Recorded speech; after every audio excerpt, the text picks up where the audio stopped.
ზუგდიდში დადიანების სასახლის ეზოში ზუგდიდის საპატიო მოქალაქეებისა და საპატიო ზუგდიდელების დაჯილდოების ცერემონიალი გაიმართა. ქალაქისთვის განსაკუთრებული ღვაწლისთვის სხვადასხვა სფეროში მოღვაწე 10 ადამიანი დაჯილდოვდა, მათ შორის 2 აფხაზეთიდან დევნილი გური ოტობაია და თენგიზ ხარებავა. დაჯილდოების ცერემონიალს ადგილობრივი ხელისუფლების წარმომადგენლებთან ერთად აფხაზეთის ავტონომიური რესპუბლიკის მთავრობის თავმჯდომარე ესწრებოდა. როგორც გიორგი ჯინჭარაძემ აღნიშნა, ზუგდიდელებმა კიდევ ერთხელ გამოხატეს სიყვარული და პატივისცემა დევნილი საზოგადოების მიმართ და სწორედ ასეთი მაგალითები აძლიერებს ქვეყნის ერთობას. დაჯილდოების ცერემონიალს ოვაციების გარეშე არ ჩაუვლია. განსაკუთრებული აპლოდისმენტები ზუგდიდელი მეეზოვის ვალერი ბარაბაშის საპატიო ზუგდიდელის ნომინირებაზე წარდგენას მოჰყვა. ვალერი ბარაბაში უკვე 40 წელია ერთგულად ემსახურება ქალაქს და ზუგდიდის სისუფთავეს ეზრუნავს. მისი წარდგენა ჯილდოზე ზუგდიდის მუნიციპალიტეტის მერობის კანდიდატის დავით კოდუას ინიციატივა იყო.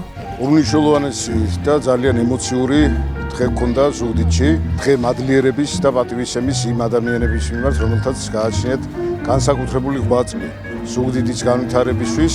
მე მინდა 10-ვე ნომინანტს უდიდესი მადლობა გადაუხადო მათი ცხოვრების წესისთვის, მათი სიყვარულისთვის ზუგდიდის მიმართ და ზუგდიდის სახელს, რომ ესეთი ღირსებით ატარებენ. ეს დღე არის განსაკუთრებული ჩვენი ქალაქისთვის. ამ დღეს ჩვენ მადლობას ვეუბნებით და ვაჯილდოებთ ადამიანებს, რომლებსაც აქვს უდიდესი ღვაწლი ჩვენი ქალაქის წინაშე. სხვადასხვა სფეროში, სხვადასხვა მიმართულებით და მათ შორის იყო ერთ-ერთი ჩემი ინიცირებული ვალერი ბარაბაში, რომელმაც 40 წლის განმავლობაში ჩვენს ქალაქს, ჩვენი ქალაქის დასუფთავებას ემსახურა. მიამაღება ძალიან მაღალი ნდობა, ძალიან დიდი პასუხისმგებლობა იყო ზუგდიდის საპატიო მოქალაქე და ერთადერთი მინდა უსურვო ყველა ზუგდიდელს და სრულიად საქართველოს მშვიდობა, ჯანმრთელობა, მშვიდობა საქართველოს და მეტი სიკეთე ზუგდიდს.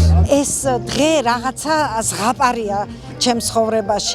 არაფერი შეედრება დღემდე მიღწეულს და არც შემდგომ რა უნდა იყოს ამაზე დიდი, ამაზე მაღალი და ამაზე მნიშვნელოვანი.